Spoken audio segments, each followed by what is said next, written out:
Приветствую всех. Продолжаю доработку своего 300-го супертула. Сейчас на него поставил клипсу. Это клипса от китайского фонарика. Немножко подогнуть пришлось, но это мелочи. Довольно-таки жесткая. Так. Сейчас сначала покажу, как это внутри смотрится.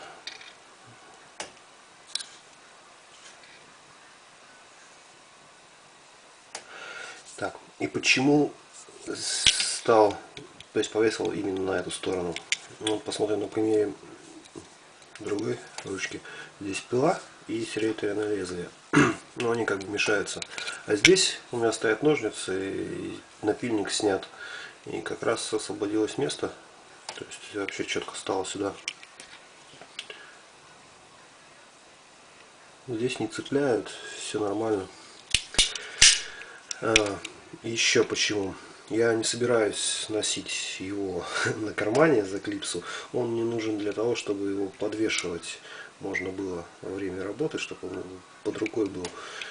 Подвесил вот так вот наружу за карман и взял потом, если что, в руки. То же самое в открытом состоянии подвесил и достал.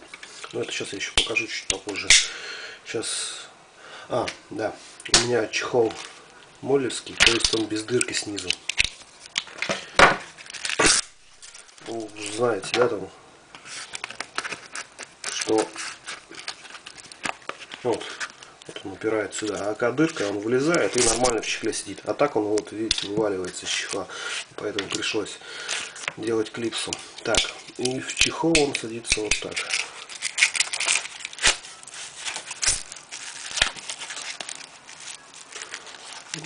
Все нормально, как бы ничего не задевает. Вот. Это еще не окончательный вариант. Я еще хочу поставить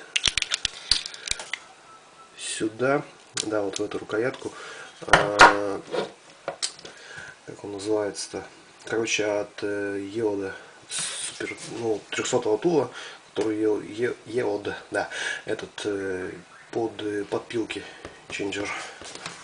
И на этом, надо, думаю, закончу. Но это тоже потом покажу, когда все это ко мне приедет. Я еще даже ничего не заказывал, только в планах.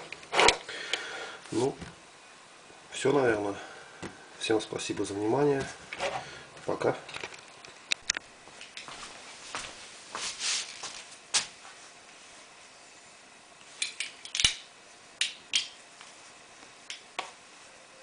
Ну, примерно вот так это будет выглядеть.